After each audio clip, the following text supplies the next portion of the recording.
Hello, everyone, and welcome to the Asher Marketing Podcast. This podcast is brought to you by Asher Agency, a full-service marketing agency with offices in Indiana, West Virginia, and Washington, D.C.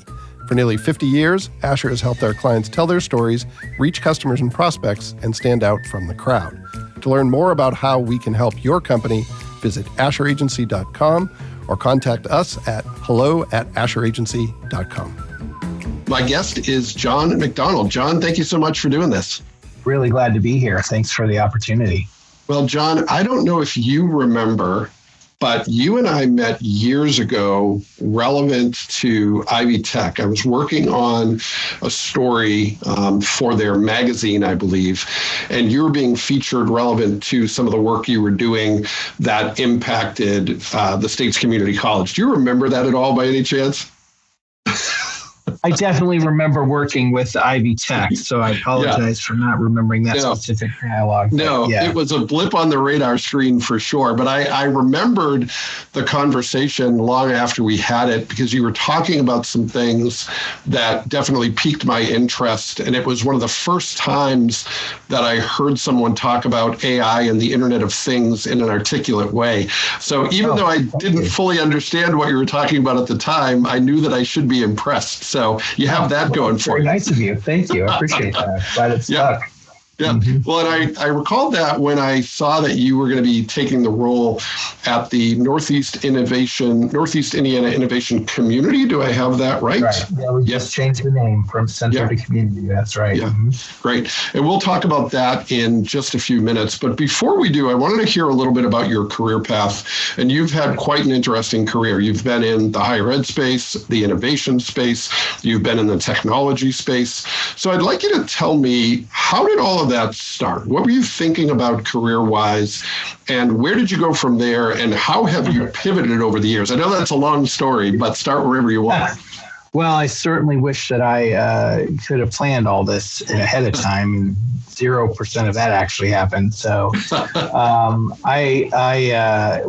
maybe what will be useful is just to go backwards in time. How about that? So, sounds good. Immediately prior to doing this role, I was the head of strategy and initiatives for the Tulsa Innovation Labs, which is a real similar organization to the NIC. Funded differently, though. It's a project of the George Kaiser Family Foundation, which is a very large, extremely influential philanthropic organization there. But the same basic idea, we'll call it prosperity through innovation. Help the managing director there really grow a team to respond to some pretty big wins that they had from a grant perspective, all about creating new pathways for industrial growth and job growth there in Northeast Oklahoma. Anyway, prior to that, I helped start and run a nonprofit venture studio in Indianapolis called Next Studios. Our model there was to partner with different philanthropic organizations or government organizations to engage in the creation of more startup companies and startup founder coaching for that community, whatever that community was, right? Whatever that meant to them. They were seeking more activity, entrepreneurial activity, and so we'd help them do that. Prior to that, started and grew really, I would call it, although it was one business, it was really kind of two separate businesses, two entities, a company originally called Cloud One that was based outside of Chicago, and then later Clear Object, which is based in Fishers, Indiana. Those were both in the Internet of Things space, the first one being primarily concerned about embedding software into devices, and the second one about getting data out of them, making sense of it. Sold that to two private equity firms back in late 2018. Prior to that, I worked for IBM for too long, honestly, mostly in New York and mostly out of an airplane. My last job there was leading technical sales for one of their software brands, development tool software, which was kind of a theme for me from a career perspective. Prior to that, Went to school at Purdue in West Lafayette. Got degrees in software development, systems design. And prior to that, it's pretty uninteresting, other than to say that I went to elementary school in Fort Wayne and Concordia Lutheran, and grew up in the neighborhood that's immediately to the east of the land that the Nick sits on. So in some ways, my career has brought me full circle back to the old neighborhood. Wow. So was any of that coming back to Northeast Indiana, was that intentional, or was it just sort of luck of the draw that you ended up here? Yeah, it's kind of a funny story. I was sitting in a Cracker Barrel in Tulsa, Oklahoma with my wife, and the phone rang. And it was won't use his name, but a fairly prominent member of the board of the Nick saying, "Hey, you got to come help us out." What does that mean? Help you out? That's kind of how that conversation began. Yeah. Well, that's great. Well, we're really great that you are here, and I hope it is a very welcome home for you. So a lot of people who watch the podcast, listen to the podcast, are going to be familiar with the Nick in general, some more so than others. But how do you describe this new place where you find yourself? When people ask you what exactly is the Nick, how do you define it? Yeah. Well, I would say succinctly, the Nick is a nonprofit chartered to help economic development through innovation. I like to think of it as a public utility for innovation. You get your power from the power company, water from the water company, but where do you get support when you're trying to do something innovative? That's where I think the Nick's role is, and certainly has been since its founding, 26 years ago. The reality is that innovation can come from anywhere. It's not just about startups.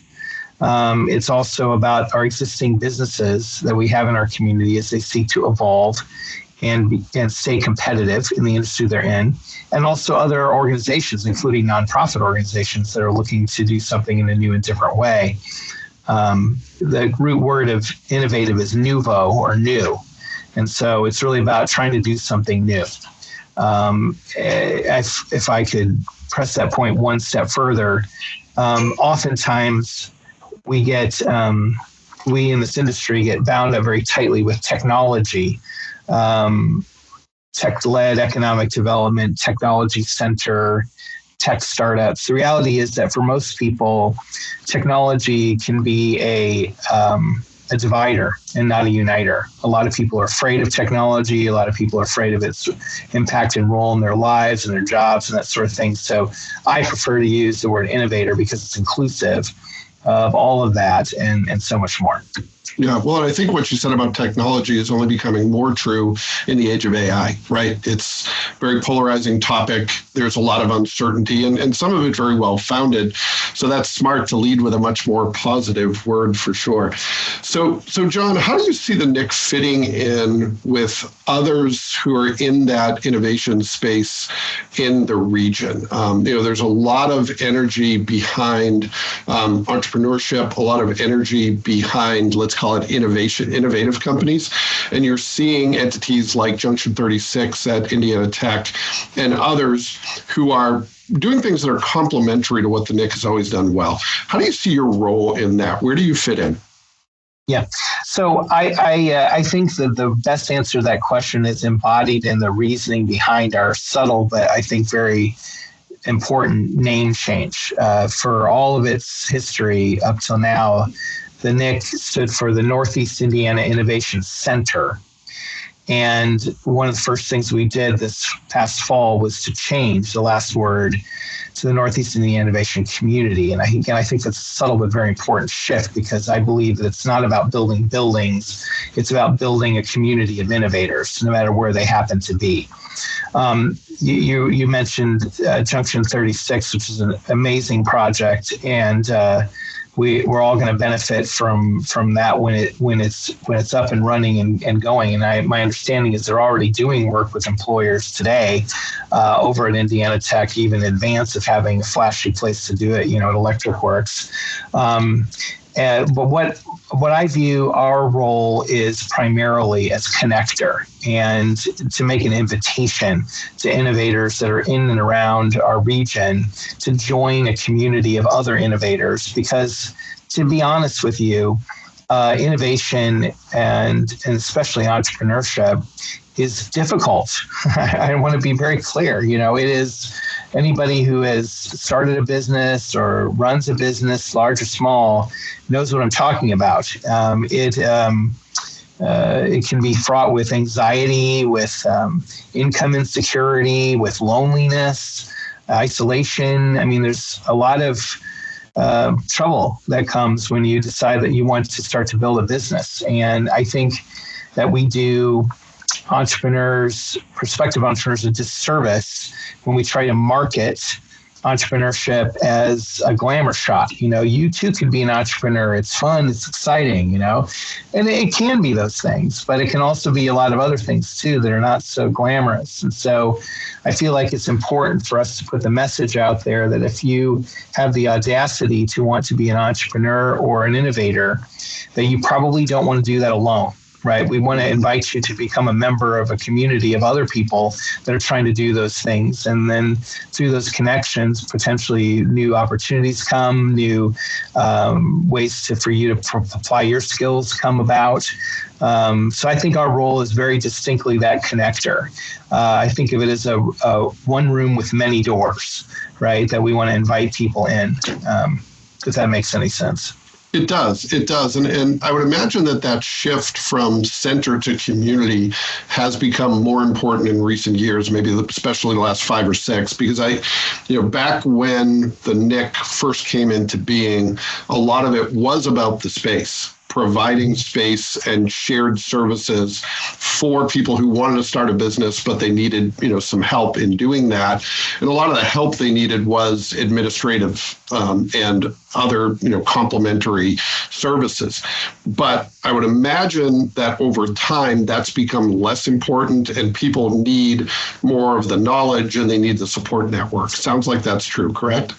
Could not have said it better myself. The reality is that the NIC was constructed originally in a different era when you didn't have, free Wi-Fi everywhere at the local Starbucks, and you didn't have, cloud-based call services and, printing from the sky to, the local, all those things that now have evolved since then to enable entrepreneurs to really work from anywhere. But that has changed. Now, to be fair, we still have spaces, large and small, for entrepreneurs to rent, right down to just showing up in our co-working space that we provide complimentary to our members, to dedicated desks, small offices, to all the things, because sometimes that is what you need, right? But it's no longer the solitary point of the NIC to provide that sort of product, if you will, into the marketplace. It's just one of the portfolio of things that we do. Yeah. Well, and being someone who's not native to Northeast Indiana, I've been here a long time, so I'm losing a lot of my objectivity. But I think there's this dual role where there's a humility here, where I think sometimes people don't always take as much credit for all the innovation that happens or has happened in Northeast Indiana. And at the same time, I think there's a lot of assets, the higher education institutions, a legacy of being a place that's home to a lot of innovators. How do you justify that? And do you think that maybe Northeast Indiana should be a little bit more proud and bold of that legacy? Or is it appropriately humble about where it's been and where it might go? The answer to your question, I think, is yes. And here's why I say that. It is very true that Fort Wayne in particular and Northeast Indiana more generally has historically punched way above its weight class with regards to the things that were invented here, or even having inventors bring their things here to be manufactured here, right? Everything from magnet wire to orthopedic devices to clothes washers and the television and the first video game console. I mean, it's incredible when you look at the list of things that are invented here. However, I would note, though, that with just a few exceptions, most of those companies are gone. Right. And so the Northeast Indiana story is as much about the strong start as it is about what happened later. Right. And so there's a concept that we teach that factors heavily in our what we call discovery workshop, which is our free and open sort of call out class that we do every month here at the NIC for anybody that's got an idea or maybe in an existing business that they want to rethink. In fact, it's as I sit here, we're preparing for the April version of that right now, actually later on today. At any rate, but the concept is the number one reason why startup companies fail. And when a lot of research on it, a lot of books written about it, and when you hear it, it's kind of a duh, okay? But it's that they make a product that nobody wants. Yeah. Right. And if you're like, how does that happen? And the answer is it happens all the time. In fact, it's so common it even has a name. It's called innovator's bias. What happens is an inventor or a budding entrepreneur will get an idea in their head for a solution or product that burns so brightly, they just want everybody to see it the way that they do. And if you get any sort of pushback or guff about it, they'll just be like, you just don't understand, and they'll keep pouring money and energy into it until they introduce it in the marketplace finally, and they realize that it doesn't solve a problem for anyone. And then they enter what the industry literally calls the valley of death, and it gets its name for that exact reason. The cool thing about it is there's a very simple antidote to it, and it's to love the problem that you're trying to solve, not the solution. It makes everything else infinitely easier, including what the solution should be. And the reason I mention that is because existing businesses also suffer from a form of innovator's bias. And it's that when you actually get success with a product or service, you tend to optimize around wanting to deliver that better, faster, cheaper, and more of it. But the reality is your buyer's interests and needs evolve over time, but sometimes you don't, right? Yeah. And you can get misaligned, and then you get out innovated by somebody you've never even met, and then they acquire you and then downsize you and then move all the jobs away, right? Which is the other part of the story. Yeah. And so the antidote to that's really simple. We have to empower our existing business owners to be their own self-disruptors. They have to constantly be evolving their product or service to meet today's needs, not yesterday's needs. And in doing so, stay ahead of their competition and stay here and stay employing and stay growing. So I think that yin and yang of both being proud of our history, but also understand the lessons of our history and what we need to be doing forward at the same time is critically important. Well, and I would assume there are times when that innovator's bias, it's a product that the world just isn't quite ready for, right? Maybe a good idea, but people may not even recognize that they have the problem it's trying to solve. Yes, you can. And it really doesn't matter. It's still the same problem, right? Yeah, you can be ahead of the market. Lord knows we were with Cloud One, that first startup I told you about, that business was moving embedded software development environments into the cloud. Pretty sophisticated move. But most of our conversations for the first 2 years were, what's a cloud? Yeah. Right? Yeah. So pretty big leap from, what's a cloud to, we had no competitors, but that was a problem because we were early to the market by several years for sure. And learned a lot of investment dollars and a lot of equity and waiting for the market to come around. Well, it certainly, it's maybe hard-won credibility, but it's something you can speak to firsthand with some of these innovators. I've been there and I know how it feels, but you need to adapt pretty quickly when you're in that position. Yeah. 100% agree. So John, what's your vision as you look forward? You're by no means just getting started in your career, but at the NIC, you're still a little fresh. As you look ahead, where do you hope to go from here? What do you hope to accomplish during your time in leadership in that role? That's such a great question. I'm really glad that you asked it.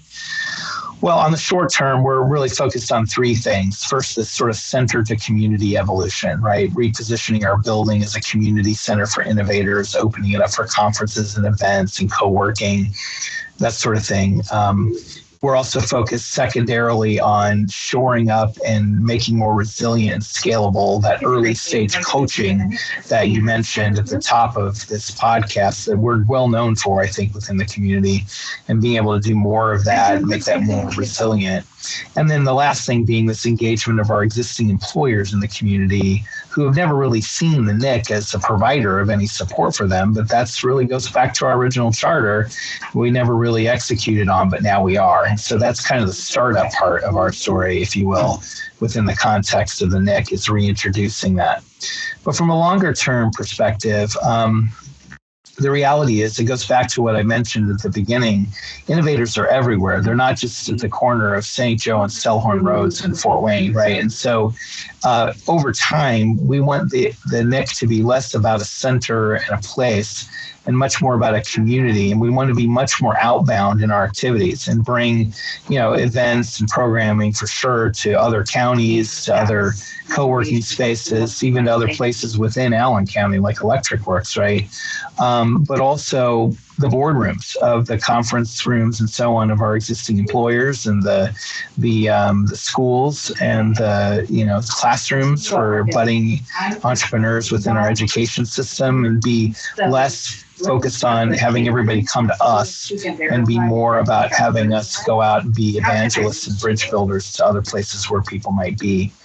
I think in doing so, it will evolve to what's the best version of the NIC, which is that community builder and bridge builder that I think has been missing potentially from the scene for some time. Yeah, so it sounds like you want to be top of mind when people are thinking about innovation, and not just for those looking to start a company, for incumbent businesses, for individuals who want to connect conversations around that topic. You want to be the center of that. That's a big job, but yes, not at all inconsistent with the history of the NIC so far. Well, it's aspirational, to be sure. And it's a distance from, I think, where we've been to where we want to go. But, that's why it's a strategy and a vision, right? Yeah. That takes more from A to B. Yeah. So I want to pivot to a few more quick hit questions that maybe synthesize some of the things we've talked about. And the first has to do with career success. You've obviously done a lot of things well. You've been a lot of different spaces, both from a geography standpoint and an industry standpoint. What have you learned in that, John, that you would say represents your best career advice if you're looking to tell someone what helps establish a successful and fulfilling career? What would you say? Great question. Well, I will say first philosophical point for me is that I believe that entrepreneurship is the single best way to lift anyone out of whatever economic condition they find themselves in, either being one or working for one. It's the old proverbial, teach a man to fish and he'll eat for life kind of an idea, right? And I can't think of a single social issue that we suffer from in this country that wouldn't be helped by a big dose of it, frankly, at least in looking at old problems through new lenses. But more specifically, from a career perspective, I used to tell people that as a startup founder and entrepreneur, I really had three jobs. Job one was, raising money, right? Getting the resources that I need to be able to go after what we're trying to do, right? Job two, hiring people that were better than me at everything, right? And then job three, keeping them. Right. And so, and if you could get to that third state, that's nirvana, because you don't have to do anything, right? All you have to do is make sure, and why would I even try? Because I've hired people that are better than me at all the jobs. Yeah. Why would I even insert myself into it, right? And so I feel like oftentimes people will make a mistake in that they will hire people that are somehow less than them so they can control them and manage them like they're extra appendages. But the more surefire way to succeed is to hire people that are better at you than those things and then let them fly. And then we're now moving at their speed, not yours. Yeah, well, and it all speaks to what you said earlier about maybe it's not as sexy as it seems from the outside. and there's an inherent contradiction, in that you have to raise money, you have to pay people to keep them, and those can sometimes be in conflict. So it's a lot to navigate. Exactly. In fact, anxiety inducing often on a daily basis. I've it's frequently said about entrepreneurship, if you've never struggled to make payroll, you've never really been an entrepreneur. And so it's kind of the trial by fire for sure. Everyone involved. Yeah. Well, you may have just answered the next question, but I'll challenge you with it nonetheless, and maybe you go in a different direction.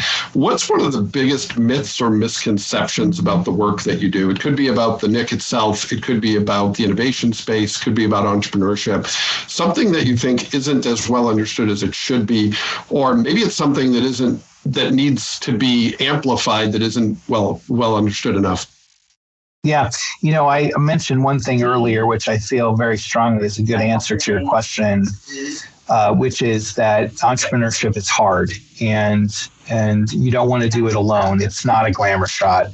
It can be very rewarding, right, on all kinds of levels, but it is not often as it's sometimes billed by people who maybe haven't done it before.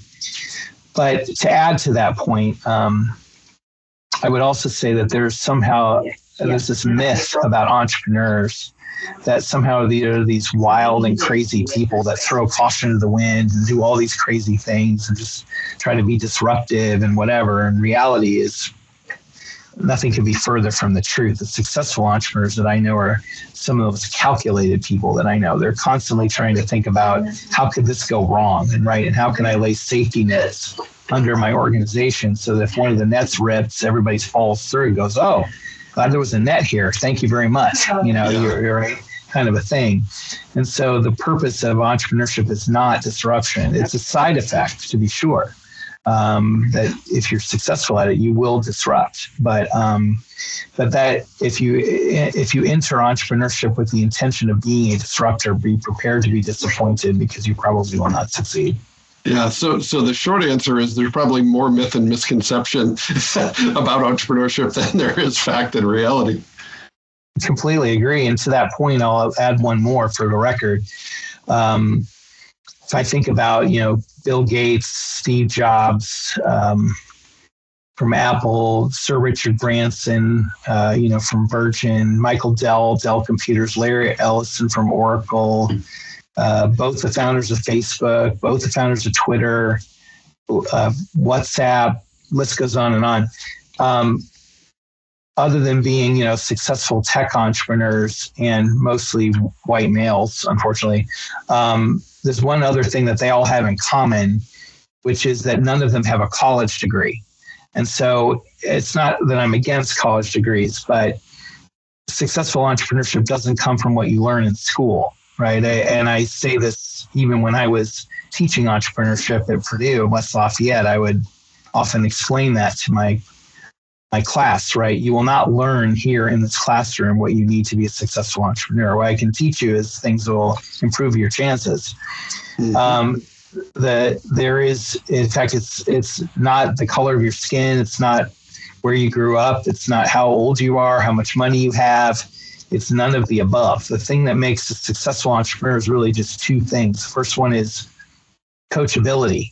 Do you want the input? Or like we like to say, do you have ears? Mm-hmm. Right? Because some people don't, right? They have a feedback loop from their mouth to their ear and nothing's getting in between that, right? Yeah. And so probably won't succeed if you're not coachable. The other one, though, is intentionality. It's the intentionality to do something about your idea right now, not tomorrow, but today. And these two concepts are kind of in a yin and yang. They're in a bit of a conflict because if you're too coachable, you'll just vector off on the last thing you heard.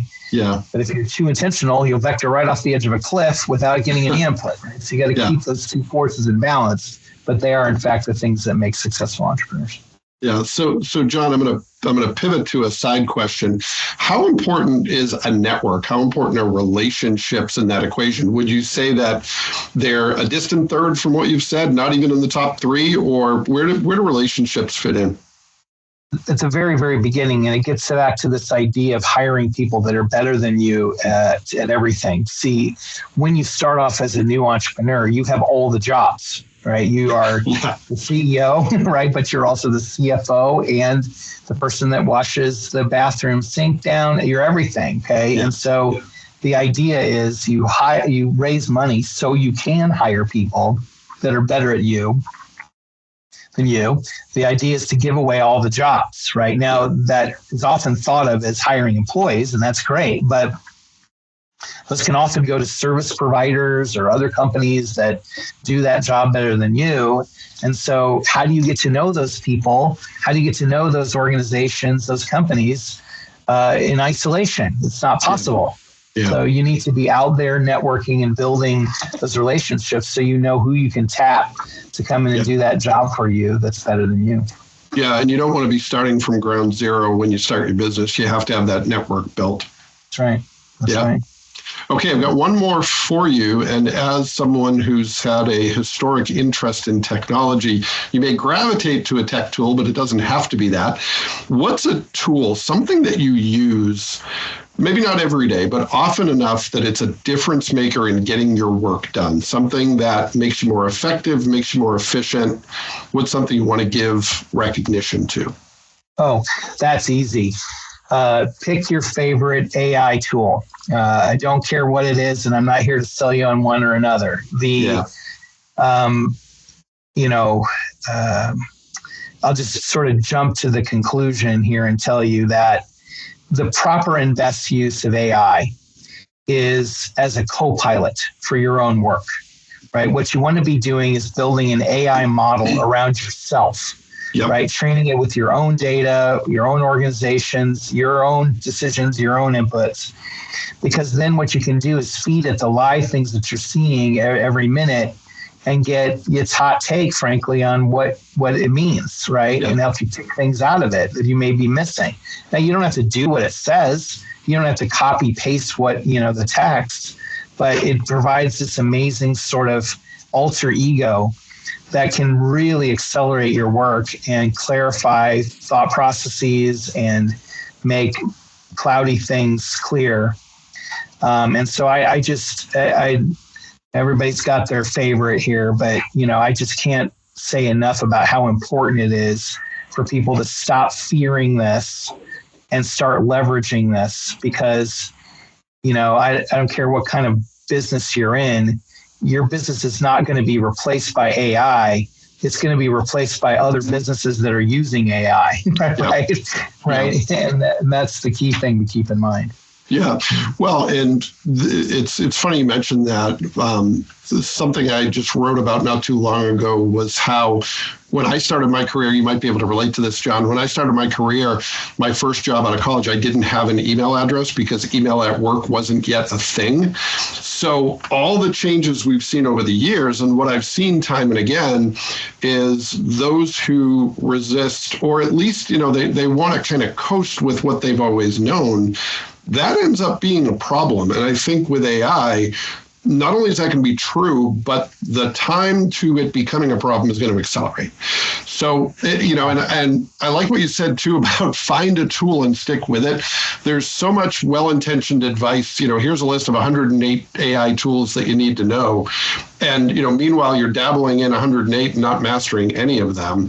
And more importantly, not mastering some of the skills that transfer from one tool to another. I mean, one of the things we've done at Asher is we've gone a little bit all in on a tool, trusting that if that tool isn't right for us in 6 months, what we're going to learn, we can take to another tool, and that's going to translate almost 100%. So very wise advice. And I think the time is right where the window is not closed, but it's closing on differentiating your business in ways that are powered by AI and not trying to differentiate yourself by doing what you've always done.